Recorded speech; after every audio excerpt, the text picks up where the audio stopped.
Hello दोस्तों, मैं विवेक कुमार आप सभी का स्वागत करता हूं आपके अपने हाउ टू लर्न चैनल पर।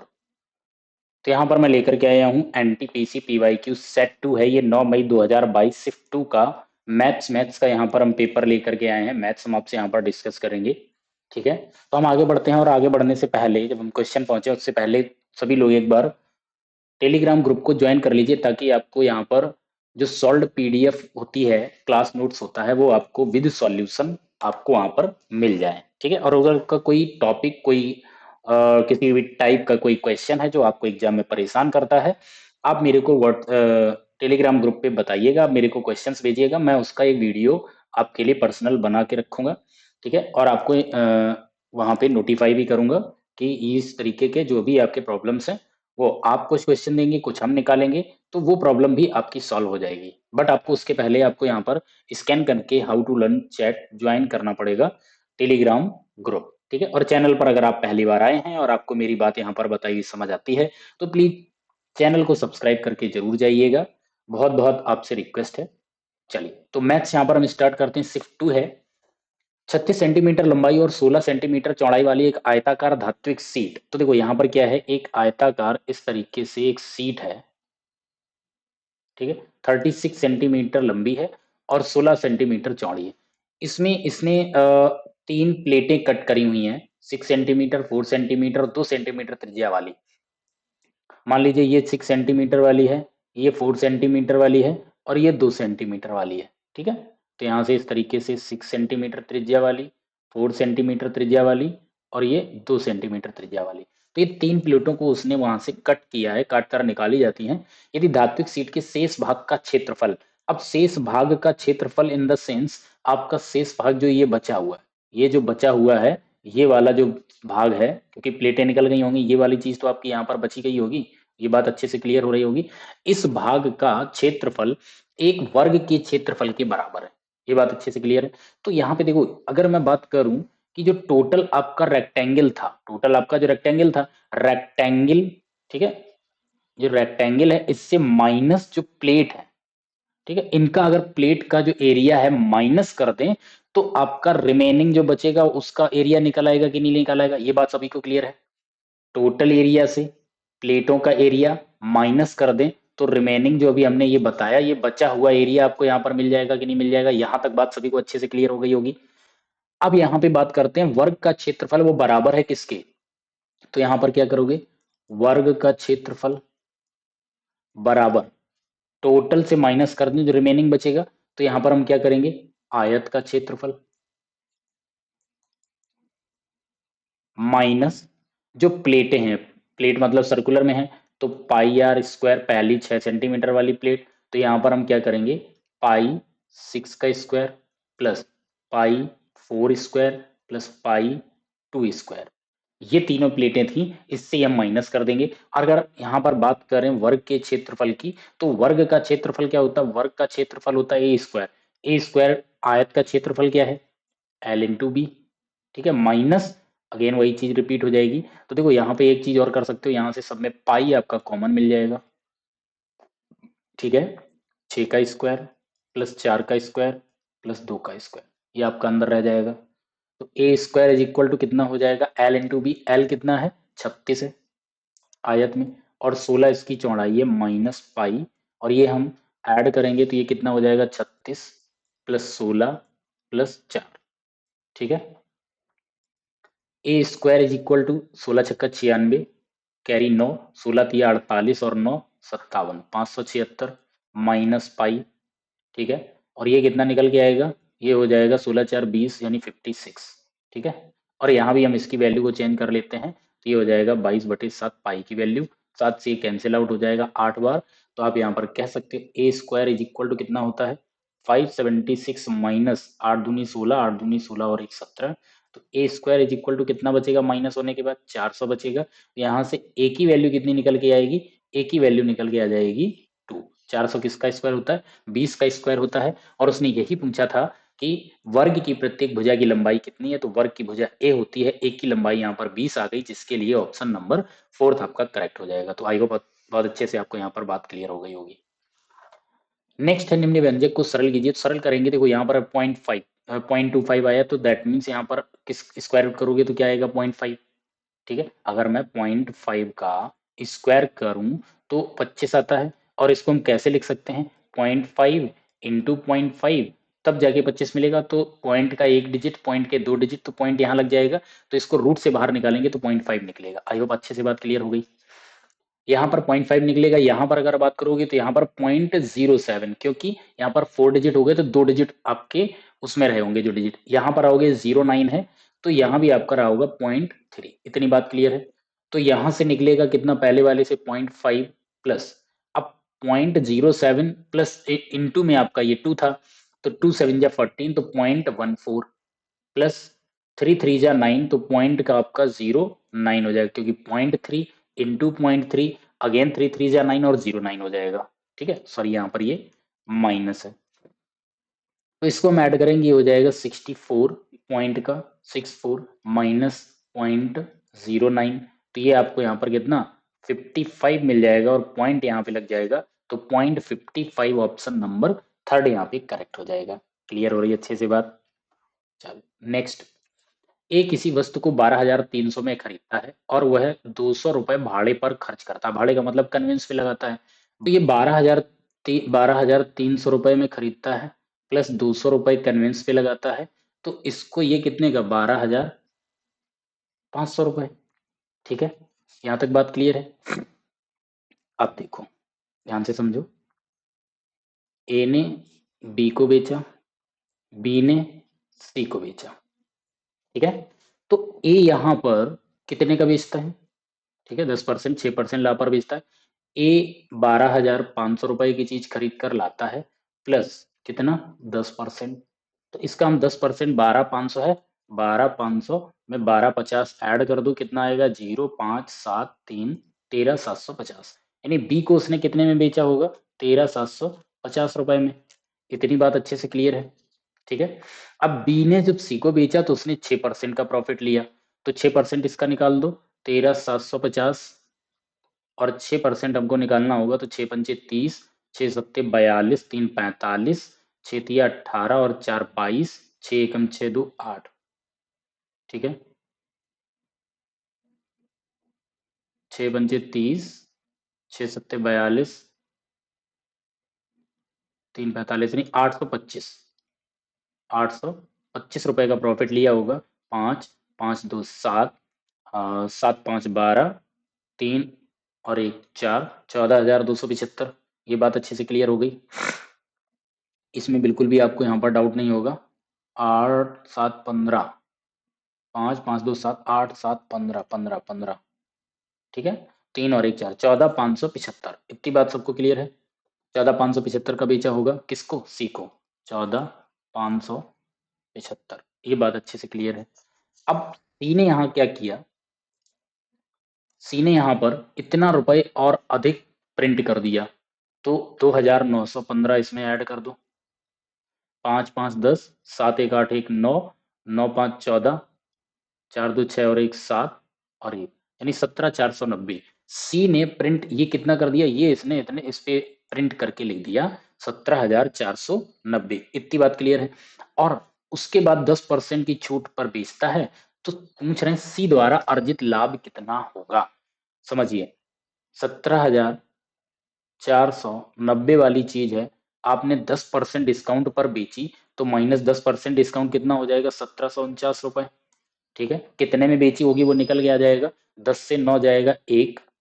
ठीक है, 9 से यहाँ पर सॉरी एक 8, 8 से 4 जाएगा तो 4 आएगा, 14 से 7 जाएगा 7, 16 से 1 जाएगा 15, तो आपने 15,741 की चीज बेच दी होगी। ये क्या निकल के आ गया होगा, एसपी। ये बात अच्छे से क्लियर है। अब आप बहुत आसान तरीके से यहाँ पर निकाल सकते हो, 15,741 रुपए की चीज बेची, और वो चीज थी कितने की, 14,575 रुपए की। ठीक है, 11 से 5 जाएगा 6, 13 से 7 जाएगा 6, यहाँ पर 6 बचेगा, 1 आएगा, 15 से 14 जाएगा 1, तो ओवरऑल उसको कितना 1166 रुपए का प्रॉफिट मिला होगा। आई होप बात अच्छे से क्लियर है। यदि एक धनात्मक संख्या का वर्ग उस संख्या के 5 गुने से 6 अधिक है, तो संख्या ज्ञात कीजिए। कोई भी एक संख्या है, उस संख्या का वर्ग है, तो हम एक संख्या मान लेते हैं कि x है, x square is equal to उस संख्या के 5 गुने यानी 5x प्लस 6, ठीक है, से अधिक है, तो ये आपस में इक्वल हो गए, तो संख्या ज्ञात कीजिए। अब देखो यहाँ पर ये इक्वेशन क्या बन जाएगी, x square minus 5 6 minus 6 is equal to 0, ठीक है। चल अब देखो यहाँ पर अगर हम ऐसा कोई नंबर लें जिसका मल्टीपल हमारा 6 आ जाए और डिफरेंस करने पर 5 आए, ठीक है, माइनस और डिफरेंस करने पर, तो x square minus 6x plus x, तो यहाँ पर -5 हो जाएगा, -6 इज इक्वल टू, तो 6 × 1, 6 × 6 आपका ये भी आ जाएगा। x यहाँ पर कॉमन लेंगे, x -6, यहाँ पर प्लस एक्स कॉमन आएगा, ठीक है, सॉरी प्लस का 1 कॉमन आएगा, तो यहाँ पर x -6, x की वैल्यू -6 आ जाएगी और x की वैल्यू +1 आ जाएगी, तो इस तरीके से x की वैल्यू प्लस में 6 आएगी और माइनस में 1, माइनस में आंसर होगा नहीं, तो यहाँ पर उसने क्योंकि वहां पर धनात्मक बोला था तो ऋणात्मक वाला नहीं होगा, तो आंसर क्या हो जाएगा, 6 हो जाएगा, वो नंबर 6 रहा होगा, ऑप्शन नंबर 3 करेक्ट हो जाएगा। एक निश्चित धनराशि को 18% वार्षिक चक्रवृद्धि ब्याज की दर पर 1 वर्ष 4 माह के लिए निवेशित किया जाता है, जिस पर ब्याज की गणना 8 मासिक चक्रवृद्धि ब्याज पर की जाती है, ठीक है, इतनी बात क्लियर है। यदि प्राप्त चक्रवृद्धि ब्याज 3816 है तो निवेशित धनराशि ज्ञात कीजिए।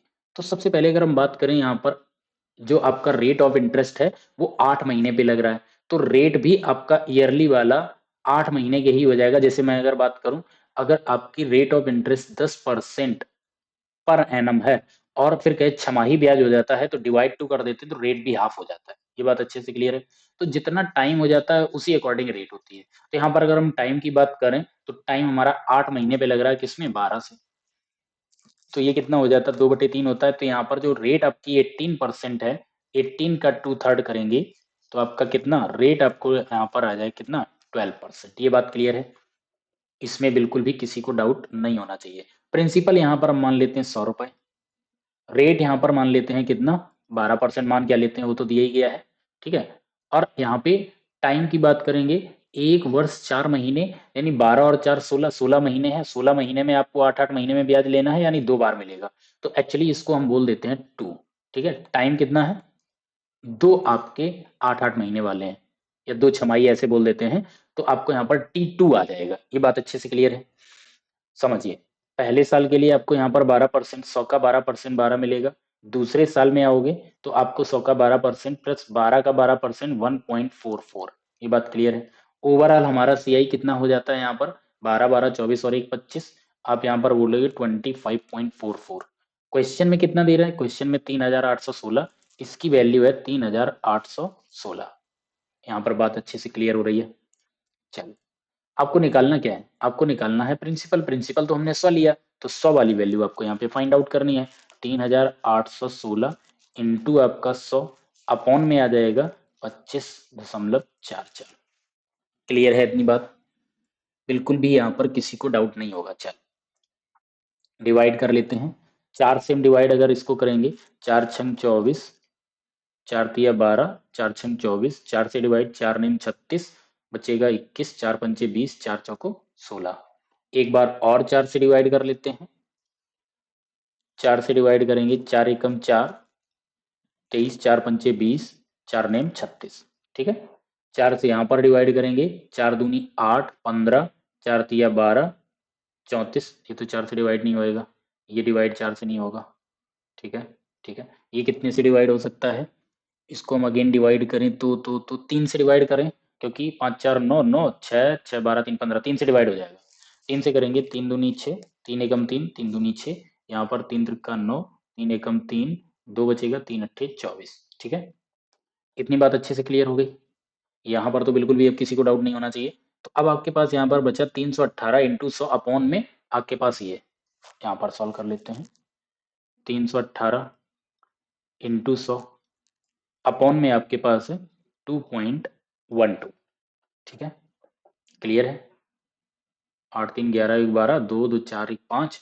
अब ये हमारा नंबर किससे डिवाइड हो जाएगा, अगर हम यहाँ पर डिवाइड करें, 4 4 से डिवाइड कर लेते हैं, 4 से डिवाइड कर लो, 4 पंचे 20, ठीक, पॉइंट यहाँ पर आ जाएगा, 4 पंचे 20 और 4 तिया 12, 4 से करेंगे तो ये 25। अब देखो 53 से आप देखोगे तो ये पूरा पूरा डिवाइड हो रहा होगा कितना, 6 बार। अब यहाँ पर 0.3 है तो यहाँ पर 2 जीरो लग जाएंगे, ठीक है। तो आपका यहाँ पर कितना आ गया, 600 इंटू 25 बराबर 25 छक्का कितना, 150, 2 जीरो लग जाएंगे। तो आपके यहाँ प्रिंसिपल की वैल्यू कितनी, 15,000 आ जाएगी। थोड़ा कैलकुलेटिव यहाँ पर हो गया है, ठीक है, क्लियर है अच्छे से। नेक्स्ट अगेन सेम उसी तरीके का फिर से सवाल है, जब ब्याज की गणना 8 मासिक चक्रवृद्धि ब्याज के आधार पर होती है तो 7800 रुपए की धनराशि x% वार्षिक दर से 2 वर्ष में इतनी हो जाती है। यदि ब्याज की गणना अर्धवार्षिक चक्रवृद्धि ब्याज पर की जाती है तो समान धनराशि पर x + 5% वार्षिक दर से 1 वर्ष का चक्रवृद्धि ब्याज कितना होगा। तो एक चीज यहाँ पर देखो, सबसे पहले यहाँ पर क्या किया गया, पहले अगेन वही चीज आ गया, 8 मासिक चक्रवृद्धि ब्याज, और यहाँ 2 वर्ष के लिए है तो 2 वर्ष में कितने महीने हो जाते हैं, 24। तो 24 में 8 महीने कितने बार आते हैं, 8, 8 दूनी 16, 8 तिया 24। दैट मीन्स ब्याज ये 3 बार लिया गया होगा। 3 बार का मतलब ये हम एज ए 3 ईयर हम कैलकुलेट करेंगे। ये बात अच्छे से क्लियर है। तो आप यहाँ पर एक चीज कह सकते हो, ध्यान से समझिएगा, राशि कितनी थी और इतनी 3 साल में हो गई है, तो आपको यहाँ पर इंटरेस्ट कितना मिला वो, तो उसके पहले आपको जो रेट ऑफ इंटरेस्ट है वो ईयरली है x%, ठीक है। अगर हम बात करें ये x% क्या है, ईयरली है, 1 ईयर पे रेट कितना लग रहा है x%। तो 8 महीने में कितना लगेगा, 8 मंथ में कितना लगेगा, 8 मंथ होता है 2/3, तो रेट हो जाएगी 2x/3%। ये बात अच्छे से क्लियर है, ये क्या हो जाएगा आपका, रेट हो जाएगा। इतनी बात क्लियर है। अब आप यहाँ पे फॉर्मूला लगा सकते हो, कौन सा वाला, A is equal to P 1 + R/100⁴n, ठीक है। चल 2 वर्ष में है, T यहाँ पर कितना हो जाएगा, T हो जाएगा 3, क्योंकि 8-8 महीने के 3 है। तो A की वैल्यू कितनी है, 10,381.8, ठीक है, इज इक्वल टू 7800, 1 + 2x/3 यानी ये 300 बन जाएगा, पावर में 3 हो जाएगा। फिर आपका होगा 10,381.8 अपॉन में आ जाएगा 7,800 is equal to 1 + 2x/300 power 3। अब देखो 10,381.8 और ये है आपका 7800, इसको एक जीरो और कर लेते हैं, यहाँ पर 8 रख देते हैं। अब इसका एक बार रेशियो बना लेते हैं कि कहीं पे कहीं ना कहीं आपको एक क्यूब का कोई एक नंबर मिल जाएगा। किससे हम डिवाइड करें, 8 और 7 15, 8 1 9, 8 1 9, 3 3 से डिवाइड कर देते हैं, 3 त्रिका 9, ठीक है, 13, 3 चौको 12, तिछंग 18, 0 तिछंग 18, यहाँ पर आएंगे 3 दूनी 6, तिछंग 18, 3 0, ठीक है। और ये किससे डिवाइड हो सकता है, 13, 13 से डिवाइड कर देते हैं, 13 दूनी 26, 13 से डिवाइड करेंगे, 13 दूनी 26, 8 86, 13 छंग 78, 6 60, 13 पचे 65, 56, 13 चौको 52, 13 से नहीं कटेगा क्या, 13 दूनी 26, 4 4 8 86, 13 छक 78,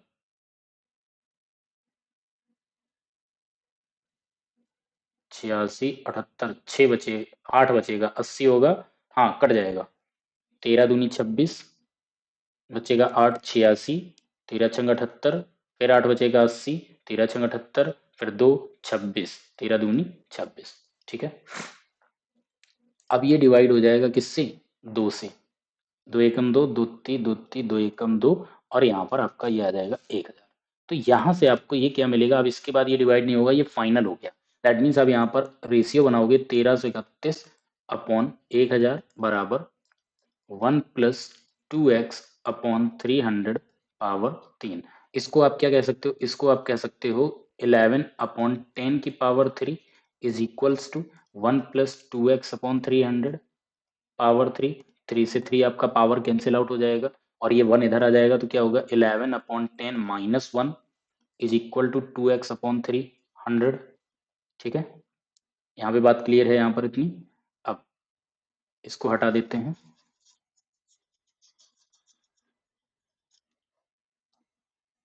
चलो, ये आपका क्या बन गया, 2x upon 300 is equal to 11/10 से -1 करोगे तो आपके पास बचेगा 1/10। तो 2x की वैल्यू कितनी हो जाएगी, 300/10। ठीक है, x की वैल्यू कितनी होगी, x भी आपका ये डिवाइड में चला जाएगा, 300 अपॉन ये 20 हो जाएगा। x की वैल्यू यहाँ से कितना निकल के आएगी, 15%। इतनी बात क्लियर है। x की वैल्यू 15% निकल के आई है। अब आपसे कह रहा है जब ब्याज की गणना अर्धवार्षिक चक्रवृद्धि आधार पर की जाती है उस समान धनराशि पर x प्लस 5% की दर से 1 वर्ष का चक्रवृद्धि ब्याज, यानी कि यहाँ पर आपका p कितना है, 7800। ठीक है, यहाँ पे रेट कितना हो जाएगा, r हो जाएगा आपका कितना, 20 है, हाफ ईयरली है, क्योंकि 15, ये देखो यहाँ पर क्या है, x प्लस 5, x की वैल्यू 15 आ गई है, तो x plus 5 is equal to कितना हो जाएगा, ये तो 20% हो जाएगी। अब रेट 20 है, हाफ ईयरली 2 से डिवाइड करेंगे, रेट हो जाएगी 10%। ठीक है, और टाइम हो जाएगा 2, क्योंकि आपकी 2 छमाई हो जाएंगी, 1 साल के लिए चाहिए, छमाई चाहिए, अर्धवार्षिक चाहिए, तो 2 हो जाएगा। तो देखो यहाँ पर ध्यान से समझो, यहाँ पर हमको क्या करना पड़ेगा, पहले साल के लिए 7800 का 10%, 780। दूसरे साल के लिए 780 प्लस इसका भी 10% हो जाएगा, 78। इतनी बात क्लियर है। बस इस सबको ऐड कर दो, ये कितना हो जाएगा, 7 दूनी 1400, 8 दूनी 16, 1560 प्लस उसमें 78 और ऐड कर दो, 8 7 6 13, 5 और 1 6, तो ओवरऑल आपको कितना, 1638 रुपए मिल जाएगा। ऑप्शन नंबर थर्ड आपका यहाँ पे करेक्ट हो जाएगा। बात अच्छे से क्लियर है। नेक्स्ट है, कोई एक व्यंजक है, इसका मान आपको ज्ञात करना। तो देखो यहाँ पर आपको क्या करना पड़ेगा, जो बेस की अगर हम बात करें, जब बेस सेम होते हैं तो मल्टीपल में पावर ऐड हो जाती है। ठीक है, और डिवाइड में पावर माइनस हो जाती है। तो यहाँ पर हमको सबसे पहले बेस यहाँ पर 3 है, तो इसको 3 बनाने की कोशिश करेंगे, तो क्या हो जाएगा, 3 की power 4 to the power 0.16 into 3 की पावर 0.36 है। 4 का मल्टीप्लाई हो जाएगा, ये 3 की पावर 0.64 इंटू 3 की पावर 0.36। जब सेम पावर होती है ऐड हो जाएगी, 3 की पावर हो जाएगी 1, 64 34 ऐड करेंगे, और 3 की पावर 1 की वैल्यू कितनी आ जाएगी, 3 आ जाएगी। ऑप्शन नंबर सेकेंड यहाँ पे आपका करेक्ट हो जाएगा। नेक्स्ट, किसी संख्या का 1/8 42 के आधे से 12 कम है। अब ध्यान से समझना, 1/8 की वैल्यू कितनी है, 42 का आधा कितना होता है, 22, सॉरी 21 से 12 कम है, that means 1/8 is equal to कितना हो जाएगा, 9। तो 1 वाली वैल्यू कितनी आ जाएगी, 72, दैट मीन्स वो नंबर आपका 72 रहा होगा। एक तो तरीका ये है। अब दूसरा तरीका भी समझ लो। दूसरा तरीका, अगर हम यहाँ पर इसको x मान लेते तो x/8 की वैल्यू यहाँ पर कितनी आ जाती है, हम किस तरीके से करते, 1/8, यानी x एक संख्या का, यानी x/8 इज इक्वल टू 42 के आधे से 12 कम है। 42 का आधा, अगेन वही चीज करते हैं यहाँ पर, कितना, 21 माइनस 12। तो x की वैल्यू कितनी आती, क्योंकि 9 बचेगा, 8 इंटू 9 हो जाता। अगेन आप 72 देख रहे होंगे। उसने पूछा उस संख्या का 1/4 कितना होगा, दैट मीन 72 का 1/4 कितना हो जाएगा, ये आपको निकल के आएगा 18। ऑप्शन नंबर फर्स्ट यहाँ पे करेक्ट हो जाएगा। नेक्स्ट है, किस एक व्यक्ति शांत जल में 11 किलोमीटर की चाल से नाव चला सकता है। धारा की चाल 5/6 मीटर पर सेकंड है। धारा के विपरीत दिशा में 36 किलोमीटर की दूरी तय करने में उसे कितना समय लगेगा। यहाँ पे देखो, नाव की चाल किलोमीटर प्रति घंटे में है और धारा की चाल मीटर पर सेकंड में है। तो मीटर पर सेकंड को किलोमीटर पर आवर में चेंज करने के लिए हम क्या करेंगे, 18/5 से गुणा कर दो। और अगर आपको किलोमीटर पर आवर में दिया गया हो तो मीटर पर सेकंड में चेंज करने के लिए 5/18 से मल्टीपल करते हैं। तो अभी हमें यहाँ मीटर पर सेकंड है, तो 18/5 से हम मल्टीप्लाई करेंगे, तो इसमें हम क्या कर देंगे, 5/6 इंटू 18/5। 5 से 5 कैंसिल, 6 से 3, तो धारा की चाल आएगी 3 किलोमीटर प्रति घंटे। कितनी बात क्लियर है। धारा की विपरीत दिशा में, देखो धारा की चाल यहाँ पर कितनी है, सॉरी नाव की चाल, बोट माइनस, अब धारा के विपरीत का मतलब क्या हुआ, मतलब पानी है वो इस दिशा में बढ़ रहा है और नाव आपको इस दिशा में चलानी पड़े, तो ये माइनस स्पीड हो जाएगी। ये बात अच्छे से क्लियर है। स्पीड क्या हो जाएगी, माइनस हो जाएगी। तो देखो यहाँ पर क्या करोगे, 11 माइनस 3, तो आपकी स्पीड कितनी रह जाएगी, 8 किलोमीटर पर आवर की स्पीड रह जाएगी। अब धारा की विपरीत दिशा में जाना कितना है आपको, 36 किलोमीटर की दूरी तय करनी है, वो भी 8 की स्पीड से। तो 36 डिवाइडेड बाई 8, 8 चौको 32, बचेगा हमारे पास यहाँ पर कितना, 4। ठीक है, 4 बचेगा, तो ये 40 हो जाएगा, पॉइंट लगाएंगे, 8 पंचे 40, तो 4.5 यानी 4.5 घंटे आपको लगने हैं। और इसको कन्वर्ट करते हैं तो ये 4:30 ऐसे करके भी लिख सकते हो टाइम में। तो 4 घंटे 30 मिनट, ऑप्शन नंबर फर्स्ट आपका यहाँ पे करेक्ट हो जाएगा। नेक्स्ट, के का वह अधिकतम मान, ये बात यहाँ पर देखिएगा, मैक्सिमम वैल्यू आपको यहाँ पे फाइंड आउट करनी है, जिसे 6 अंकों वाली संख्या 2 4 3 1 2 के में के स्थान पर रखने से यह संख्या 6 से पूरी तरीके से विभाजित हो जाए। 6 से कोई नंबर कैसे हम डिविजिबिलिटी चेक करते हैं, जो नंबर 2 और 3 दोनों से डिवाइड हो जाएगा वो नंबर 6 से जरूर डिवाइड होगा, वो नंबर 6 से जरूर डिवाइड हो जाएगा। तो देखो 2 की डिविजिबिलिटी क्या होती है, 2 की डिविजिबिलिटी है यूनिट डिजिट क्या हो, इवन नंबर हो। ये बात क्लियर है। अब के की वैल्यू क्या हो सकती है, के की वैल्यू हो सकती है 2 4 6 और 8, यही हमारे इवन डिजिट है। तो अब यहाँ पर वैल्यू पूछ रहा है अधिकतम मान, तो इसमें सबसे बड़ी वैल्यू तो 8 है, 8 को हम पुट करा के देख लेते हैं, 2 4 3 1 2 8। अब ये नंबर, ये तो बात डिसाइड है कि 2 से तो ये पूरा पूरा डिवाइड हो जाएगा। अब हमें चेक करना क्या ये 3 से डिवाइड होगा, 3 की डिविजिबिलिटी क्या होती है, सभी डिजिट को ऐड कर लो, 2 4 6 3 9 1 10 2 12 और 8 20। क्या 20 3 से डिवाइड हो पाएगा, नहीं हो सकता है। तो दैट मीन्स यहाँ पर जो वैल्यू है के की वो 8 नहीं हो सकती। अब हाईएस्ट वैल्यू क्या बची, 6, 6 को यहाँ पे रख के देख लो। क्या अब हम 6 को रखेंगे, क्या ये डिवाइड अब कर पाएंगे, 4 2 6 3 9 1 10 2 12 6 18, 18 3 से हो रहा है। दैट मीन्स ये जो नंबर है ये 2 से भी डिवाइड हो रहा है और ये नंबर 3 से भी डिवाइड हो रहा है, तो ये 6 से भी डिवाइड हो जाएगा, तो यही आपका फाइनल नंबर होगा। तो के की वैल्यू यहाँ पर आपको कितनी मिल जाएगी, 6, हाईएस्ट वैल्यू 6 मिलेगी।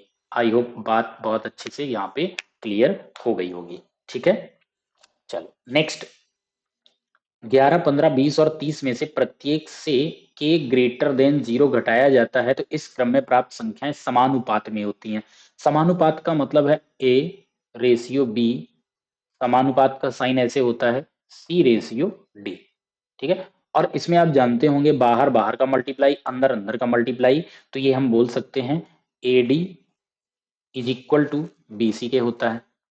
ठीक है, इसी को दूसरे तरीके से और समझ लो, और भी डिटेल में, यानी कि आप यहाँ पर कह सकते हो A upon B is equal to C upon D होता है।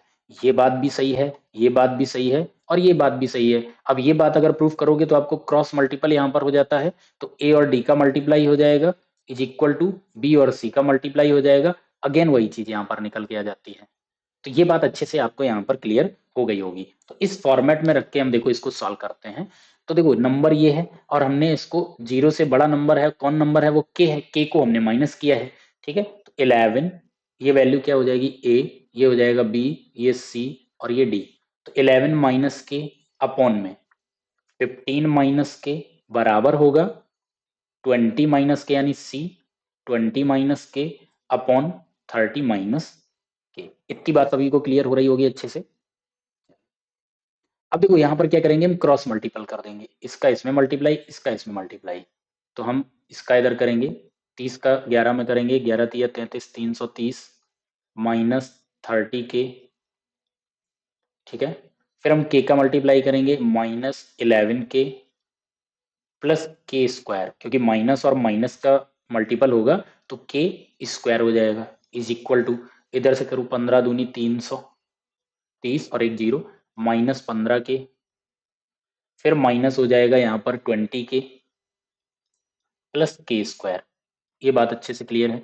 ये हमने यहाँ पर इसका क्रॉस मल्टीप्लीकेशन कर लिया है। जब हम साइड में चेंज करेंगे प्लस और ये इधर माइनस हो जाएगा, चेंज हो जाएगा 30 के और 11 के, तो आपका ये बनेगा 330 माइनस 41 के बराबर 300 माइनस 15 और 20 35 के, 35 के 41 के बचेगा 6 के बराबर 330 से 300 माइनस कर देंगे तो ये आपके पास बचेगा कितना 30। यहाँ से के की वैल्यू कितनी निकल के आएगी, के की वैल्यू आपकी आएगी 5। आई होप इतनी बात क्लियर है। अब ये कह रहे हैं कि इसके बीच में मध्यानुपाती मीन प्रोपोर्शनल, मीन प्रोपोर्शनल की बात करें तो मीन प्रोपोर्शनल होता है root A B.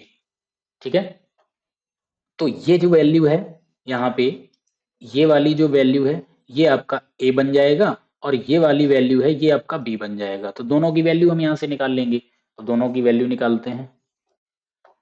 2k plus 2, 2k की वैल्यू 5 है, प्लस 2 कितना हो जाएगा, 5 दूनी 10, दो पंजे 10 दूनी कितना 20, सॉरी 2 पंजे 10 और 2 प्लस 2 है तो ये 12 निकल के आएगा। ठीक है, दूसरा सॉल्व करते हैं इसको। 3k स्क्वायर, 3 इंटू 5 का स्क्वायर, तो 3 इंटू 5 का स्क्वायर कितना 25 दिया, ये 75 आ जाएगा। ये वैल्यू ए की हो गई और ये वैल्यू बी की हो गई। रूट में रख देंगे 12 इंटू 75, मल्टीपल कर दो कितना बनेगा 900, 900 को बाहर निकालेंगे तो ये 30 निकल के आएगा। ऑप्शन नंबर 4 आपका यहाँ पे करेक्ट हो जाएगा। अच्छे से बात क्लियर है। नेक्स्ट, किसी निश्चित धनराशि पर 15% वार्षिक दर पर 3/1/3 वर्ष में प्राप्त साधारण ब्याज समान धनराशि पर 12% वार्षिक दर पर 5.5 वर्ष में प्राप्त साधारण ब्याज से 1840 कम है। धनराशि ज्ञात कीजिए। तो देखो आपको यहाँ पर 3/1/3 ध्यान से समझेंगे हम। यहाँ पर टाइम की अगर हम बात करें तो हमारे पास टाइम कितना कितना है, इसको सॉल्व करो। 3 त्रिका 9 1 10, 10/3। दूसरा टाइम कितना है, 5 दूनी 10 और 1 11/2। इतनी बात क्लियर है। ये आपके यहाँ पर टाइम है। तो पहले और इसके में डिफरेंस यही है। तो यहाँ पर पीआरटी अपॉन 100 वाला हम फॉर्मूला लगा लेंगे। पीआरटी अपॉन 100, पी तो हमको यहाँ पर पता ही नहीं है, तो यहाँ पर देखो पी इंटू रेट कितना है पहले के लिए 15%, इंटू टाइम पहले वाले का कितना है 10/3, इंटू में 100 होता है, माइनस क्योंकि डिफरेंस है। ठीक है, दूसरे वाले पे आएंगे 12% है, तो यहां पर हम क्या करेंगे, P इंटू रेट 12% है, इंटू टाइम कितना है 11/2 इंटू 100। इतनी बात क्लियर है। और हमें यहाँ पर डिफरेंस मिल जाएगा। ये डिफरेंस हमें दिया गया कितना 1840। ठीक है, चलो ये 300 है, ये 200 है, ये ऊपर हमारा कितना बन जाएगा 150 P upon 300, minus 12/132 P upon 200 बराबर 1840। ठीक है, चलो एलसीएम हो जाएगा 600, तो 150 से 132 पी मीन्स, अच्छा इसको और सॉल्व करना पड़ेगा, जब 600 हो जाएगा 200, ये बनेगा आपका 300 पी, माइनस 132 इंटू 3 कराएंगे, 3 दूनी 6, 3 त्रिका 9 और 3 एकम 3, 396 p is equal to 1840 into में आपका जो 600 एलसीएम बनता है वो हो जाएगा। ठीक है, 96 p is equal to 1840 into 600, p is equal to कितना हो जाएगा 1840 इंटू 600 अपॉन में आपका 96 है, तो 96 को हम कैसे कर लेंगे 16 इंटू 6, 16×6 = 96 होता है। ठीक है, 6 से करेंगे तो 100 मिल जाएगा पूरा, 16 से हम डिवाइड इसको करेंगे, 16 एकम 16, 24, 16 एकम 16, बचेगा आपके पास कितना 8, 16×5 = 80, तो 115 इंटू 100, पी की वैल्यू कितनी निकल के आएगी 11,500। अच्छे से बात क्लियर है। ऑप्शन नंबर 3 आपका यहाँ पे करेक्ट हो जाता है। अच्छा इसका एक और दूसरा वर्जन देख लेते हैं, दूसरा इसका एक और तरीका देख लेते हैं। तो देखो यहाँ पर हम पी मान लेते हैं, पी कितना मान लेते हैं, पी मान लेते हैं 100। ठीक है, अगर पी 100 लेते हैं तो पहली कंडीशन क्या कहती है 100 इंटू 15% का रेट इंटू 10/3 इंटू 100। तो यहाँ पर ये 100 से 100 कैंसिल हो गया, 3 से ये 5 कैंसिल हो गया, तो सिंपल इंटरेस्ट कितना निकल के आया 50। दूसरी कंडीशन पे क्या आएगा 100 इंटू रेट 12% है, इंटू टाइम है 11/2 इंटू 100, 100 से 100 अगेन कैंसिल हो जाएगा, 2 से 12 6 बार, तो 11 इंटू 6 करेंगे तो कितना 66 निकल के आएगा। ये बात अच्छे से क्लियर है। मेरे अकॉर्डिंग पहली कंडीशन और दूसरी कंडीशन में सिंपल इंटरेस्ट 50 और यहाँ पे 66 आ रहा है, तो मेरे अकॉर्डिंग कितना 16, क्वेश्चन के अकॉर्डिंग कितना आ रहा है 1840 आ रहा था। तो एक रेशियो की यहाँ पर वैल्यू कितनी हो जाएगी 16 एकम 16, फिर 16 एकम 16 और 16 पंचे 80। मेरे अकॉर्डिंग एक वाली वैल्यू आप यहाँ पर देख पाएंगे 115 है। हमने यहाँ पर प्रिंसिपल कितना लिया था 100, तो 100 वाली वैल्यू कितनी हो जाएगी 100 वाली वैल्यू हो जाएगी 11,500। तो आप देख पा रहे होंगे दोनों ही तरीके आसान से हैं, किसी में बहुत ज़्यादा नहीं है। मेरे को ये बात इसको मैं ज़्यादा आसान समझता हूँ, बहुत आसान तरीके से आ जाता है। ठीक है, किसी को बिल्कुल भी डाउट नहीं होगा। चलो नेक्स्ट, 3 सेंटीमीटर वाले त्रिज्या वाले अर्धगोले का आयतन कितना होगा। अब देखो बात हम अर्धगोले की करें, गोले का आयतन कितना होता है, गोले का आयतन का फॉर्मूला जो होता है वो होता है 4/3 पाई आर क्यूब। और यहाँ पे अर्धगोले की अगर हम बात करेंगे, ठीक है, अर्धगोले की अगर हम बात करेंगे, अर्धगोले का आयतन क्या हो जाएगा हाफ हो जाएगा, तो 2/3 पाई आर क्यूब। ये फॉर्मूला यहाँ पर लगा देंगे।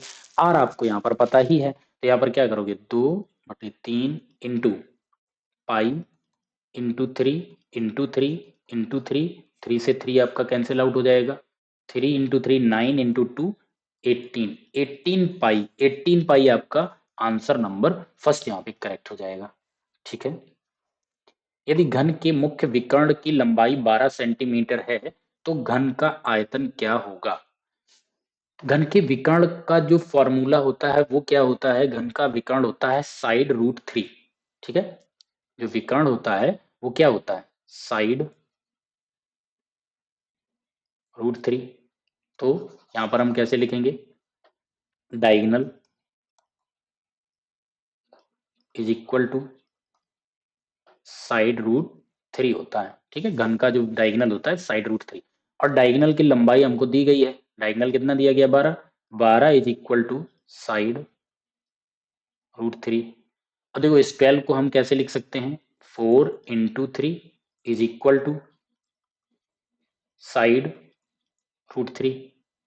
ठीक है, अब दोनों तरफ अगर हम स्क्वायर कर लें तो एक चीज हमको यहाँ पर मिल जाएगी, किसमें रूट थ्री या रूट 3 का मल्टीपल एक तरीके से हम अगर हम यहाँ पे कर देते हैं तो ये क्या बन जाएगा 4 इंटू रूट 3 इसका square is equal to side into root three हो जाएगा कि नहीं हो जाएगा, बोलो यहाँ पर क्या हो जाएगा ये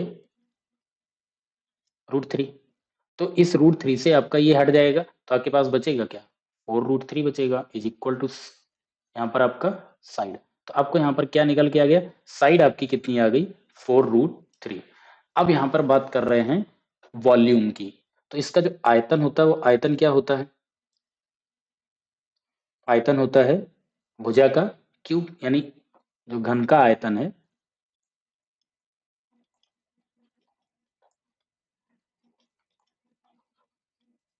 साइड का क्यूब भुजा का क्यूब होता है। तो आपके पास है क्या 4 रूट 3 का क्यूब। ठीक है, तो ये आपका क्या निकल आएगा 4 का क्यूब हो जाएगा 64 इंटू 3 का यहाँ पर क्यूब कितना हो जाएगा 27।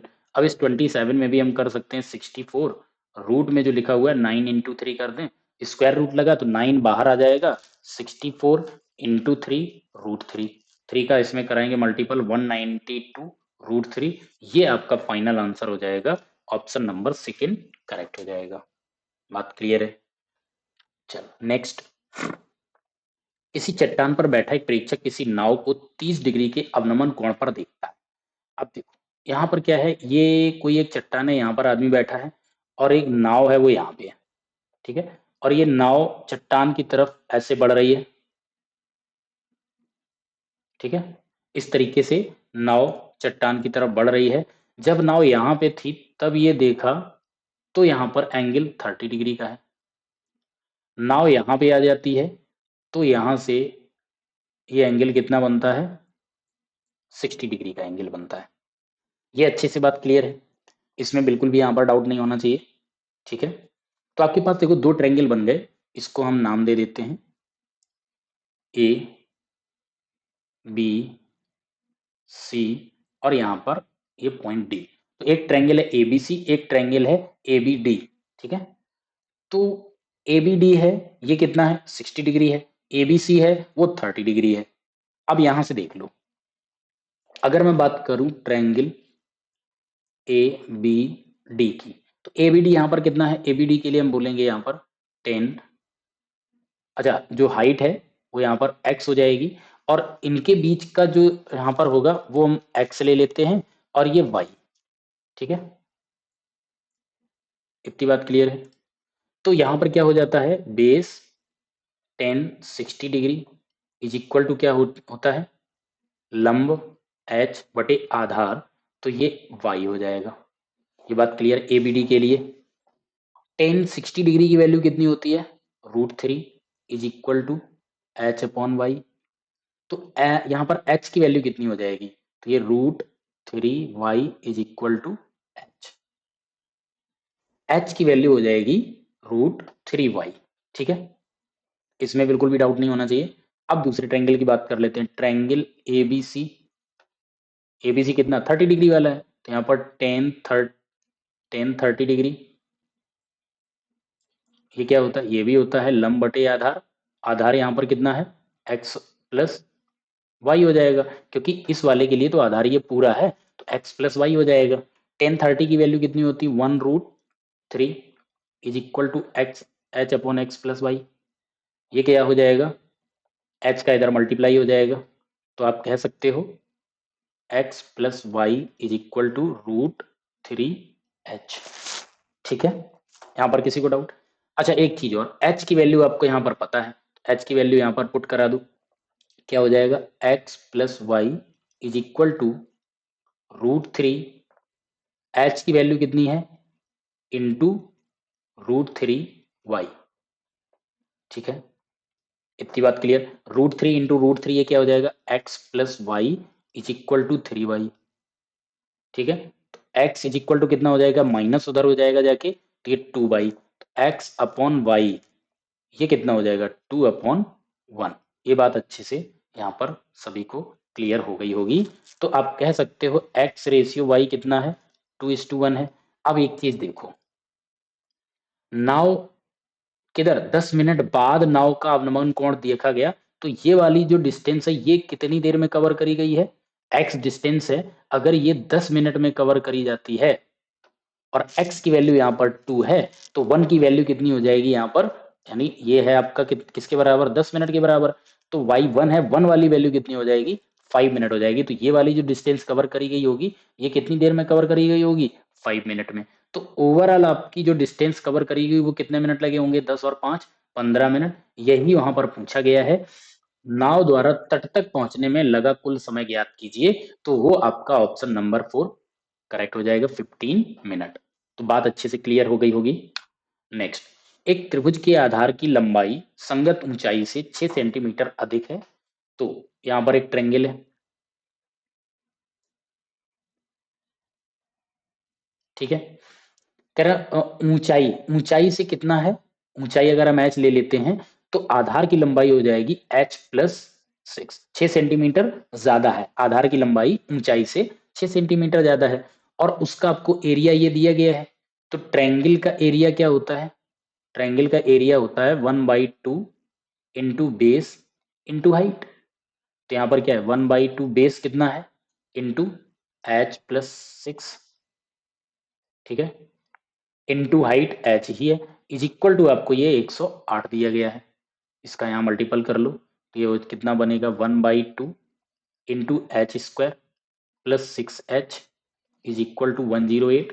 2 का उधर मल्टीप्लाई हो जाएगा, h square plus 6h is equal to ये 216 बन जाएगा, माइनस इधर कर लेंगे, h square plus 6h is minus 216 is equal to में 0। अब फैक्टर बना लो, 216 के क्या फैक्टर बनेंगे, 216 इसके हम फैक्टर बनाएंगे, 4 से डिवाइड कर लो, 4 पंचे 20, 4 चौको 16, ठीक है। किससे डिवाइड कर लें, 3 से 18, फिर 3 से 6, फिर 3 से 2। अब देखो ऐसे इसके मल्टीपल करो कि आपको उनका डिफरेंस या सम है वो 6 मिल जाए। तो कैसे मिलेगा, 4 तिया 12 और 3 त्रिका 9 दूनी 18, तो 18 माइनस अगर हम 12 कर दें तो हमको 6 मिल जाएगा, और 18 12 का मल्टीपल भी 216, तो 18 12 दो हमको यहाँ पर फैक्टर मिल गए, 18 और 12। तो आप कह सकते हो h square plus 18h minus 12h minus 216 is equal to 0।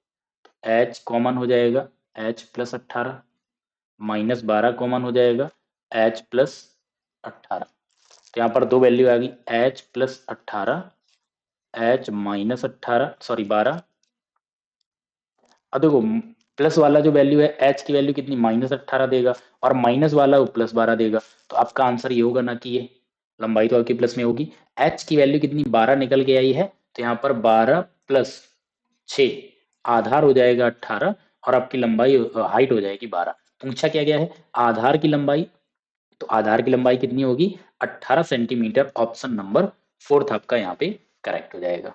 ठीक है, नेक्स्ट 30 मीटर ऊंची एक मीनार से एक व्यक्ति भूतल पर खेल रहे किसी बच्चे को 30 डिग्री के अवनमन कोण पर देख रहा है। मीनार के पाद बिंदु और बच्चे के बीच की दूरी ज्ञात कीजिए। देखो यहाँ पर क्या है, ये एक मीनार है, यहाँ से कोई एक व्यक्ति देख रहा है, नीचे एक बच्चा यहाँ पर खेल रहा है, तो पूछ रहा है इनके बीच की दूरी ये वाली ज्ञात करो, ये वाली दूरी कितनी होगी। ठीक है, इतनी बात क्लियर है। अब यहाँ पर अगर देखा जाए तो यहाँ पर एंगल कितना बन रहा है, इस एंगल की बात करोगे तो ये 30 डिग्री का एंगल बन रहा है यहाँ पर। ठीक है, 30 डिग्री का अगर एंगल है तो यहाँ पर आप क्या करोगे, अगेन आप यहाँ पर इसको जो अभी अभी हमने किया था एज इट इज उसी तरीके से कर जाएंगे। ये हमारा कितना आ जाएगा 1030 आ जाएगा। बोलो, इसमें तो बिल्कुल भी किसी को डाउट नहीं होना चाहिए। ठीक है, अगेन वही ट्रायंगल बन जाएगा। तो 1030 की वैल्यू कितनी आ जाएगी, 1030 लंब बटे आधार, ये हम h मान लेते हैं। ठीक है, अच्छा सॉरी h के मान लेते हैं, ये तो हमें 30 दिया ही गया है, और यहाँ पर बेस को b मान लेते हैं। ठीक है, तो 1030 की value 1/√3 is equal to height 30 upon base, और b ही पूछा गया है, तो b इज इक्वल टू कितना हो जाएगा 30√3। यही आपका आंसर हो जाएगा। ऑप्शन नंबर फर्स्ट यहाँ पे करेक्ट हो जाएगा। क्लियर है बात अच्छे से। नेक्स्ट 25 संख्याओं का औसत इतना है, पहली 10 संख्याओं का इतना है, अंतिम 12 संख्याओं का इतना है, तो 58 69 और शेष संख्याओं का औसत कितना होगा। 25 संख्याएं हैं, इनका एवरेज है तो इंटू करा देते, इंटू 48.2 टोटल कितना बनेगा 25 दूनी 50 कैरी 5 25 अट्ठे 200 20 कैरी हो जाएगा 25 चौको 100 1205। पहली 10 संख्याओं का औसत 47 है 470। अंतिम 12 संख्याओं का एवरेज 49 है, 12 निम्मा 108 10 12 चौको 48 और 10 58 8 5 10 यानी 1058 हो जाएगा। अब 1058 इससे माइनस अगर हम कर दें 1058, 15 से 8 गया 7, 9 से 5 गया 4, 11 से 10 गया 147 प्लस 58 प्लस 69, 8 7 15 और 9 24 कैरी 2 6 4 10 15 और 17 274। टोटल नंबर कितने हो जाएंगे देखो 12 और 10 यहाँ पे 22 हो गए थे, तो टोटल 25 का एवरेज ये था, तो माइनस अगर हम 22 कराएं 3 नंबर तो आपके ये बचे होंगे, प्लस 2 हमने ये नए और ऐड कर दे, तो टोटल मेरे पास कितने 5 नंबर हो गए। 5 से हम इसको डिवाइड करेंगे, 5 से डिवाइड करेंगे, 5 5 जा 25 बचेगा, 2 24 हो जाएगा, अगेन 5 4 जा 20 पॉइंट 4 बचेगा, 5 अट्ठे 40, तो 54.8 ऑप्शन नंबर सेकंड आपका करेक्ट हो जाएगा। ठीक है, नेक्स्ट ए बी किसी कार्य को 18,750 में करने का ठेका लेते हैं। ए कार्य को 20 दिन में पूरा कर सकता है, बी 30 दिन में। ए है और बी है, ए इस कार्य को कितने 20 दिनों में पूरा करता है और बी है 30 दिनों में पूरा कर सकता है। एलसीएम ले लेते हैं, यहाँ पर एलसीएम कितना हो जाएगा 60। ए की एफिशिएंसी 3 है, बी की एफिशिएंसी 2 है। अब ये कह रहे हैं कि सी की सहायता से वे इस कार को, यानी जो काम है वो 60 है टोटल, इस कार को 8 दिन में कर देते हैं। तो 60 वर्क है, ये किसके द्वारा किया गया, ए प्लस बी प्लस सी, टोटल कितने 8 दिन में हो सकता है। तो ए प्लस बी प्लस सी की एफिशिएंसी कितनी आएगी 60/8 हो जाएगा। ठीक है, ये कितना निकल के आएगा, ये निकल के आएगा 7.5 डे। इतनी बात क्लियर है? 7.5 दिनों में। अब A plus B plus C is equal to efficiency तीनों की मिला करके 7.5 है, और ए बी की मिल करके कितनी है? 5 है। ठीक है, तो ए और बी है ये 5 plus C is equal to 7.5। तो सी की एफिशिएंसी कितनी हो जाएगी? 5 उधर माइनस होगा, सी की एफिशिएंसी निकल के आएगी 2.5, यानी सी है इसकी एफिशिएंसी हो जाएगी 2.5 की। इतनी बात क्लियर है?